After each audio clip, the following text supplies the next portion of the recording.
ரூபாய் செல்லாது என்ற அறிவிப்பை எதிர்த்து தொடரப்பட்ட வழக்குகள் அனைத்தும் உச்சநீதிமன்றத்திற்கு மாற்ற வேண்டும் என்ற வழக்கானது மத்திய அரசின் மனு மீது நாளை விசாரணை என்று உச்சநீதிமன்றம் அறிவித்திருக்கிறது. இது தொடர்பான கூடுதல் விவரங்களை எமது செய்தியாளர் அரவிந்த் வழங்க கேட்கலாம். அரவிந்த், வணக்கம். இந்த 1000 ரூபாய் விவகாரம் குறித்து மத்திய அரசு நாளை என்ன வழக்குகள் தொடர்பாக விசாரணை நடத்தவிருக்கிறது? விரிவா பதிவு செய்யுங்க அரவிந்த். இந்த 500 மற்றும் 1000 ரூபாய் நோட்டுகளை தடை செய்வதாக மத்திய அரசு கடந்த நவம்பர் 8ஆம் தேதி ஒரு அறிவிப்பை வெளியிட்டிருந்தது. இந்நிலையில் இந்த மத்திய அரசின் முடிவை எதிர்த்து பல்வேறு உயர்நீதிமன்றங்களில் பல்வேறு வழக்குகள் தொடரப்பட்டிருக்கின்றன. முன்னதாக இதே போன்ற ஒரு வழக்கு 4 வழக்குகள் உச்சநீதிமன்றத்தில் தொடரப்பட்டிருந்தது.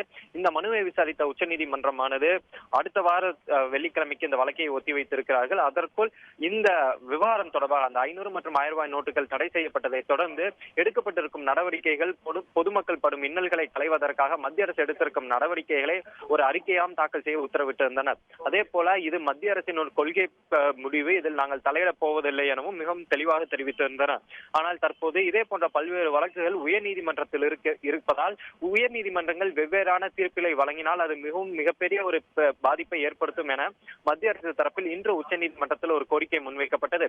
மத்திய அரசு தரப்பில் ஆஜரான மூத்த வழக்கறிஞர் அட்டர்னி ஜெனரல் முகுல் ரோஹத்கி உச்சநீதிமன்ற நீதிபதிகளிடம் இது போன்ற பல்வேறு உயர் நீதிமன்றங்களில் இந்த வழக்குகள் இருக்கிறது, ஆனால் உச்சநீதிமன்றமானது முன்பே ஒரு உத்தரவை வழங்கியிருக்கிறது. எனவே உயர்நீதிமன்றங்களில் தற்போது நிலுவையில் இருக்கும் வழக்குகளை விசாரிக்க கூடாது, அந்த வழக்கின் விசாரணைக்கு தடை விதிக்க வேண்டும். அதே போல அந்த வழக்குகள் அனைத்தையுமே உச்சநீதிமன்றத்திற்கு மாற்ற வேண்டும் என்ற கோரிக்கையை முன்வைத்தார். இதனை கேட்ட நீதிபதிகள் இந்த கோரிக்கை தொடர்பான வழக்கு விசாரணை நாளை நடைபெறும் எனவும் நீதிபதிகள் அறிவித்துள்ளனர். தகவல்களுக்கு நன்றி அரவிந்த்.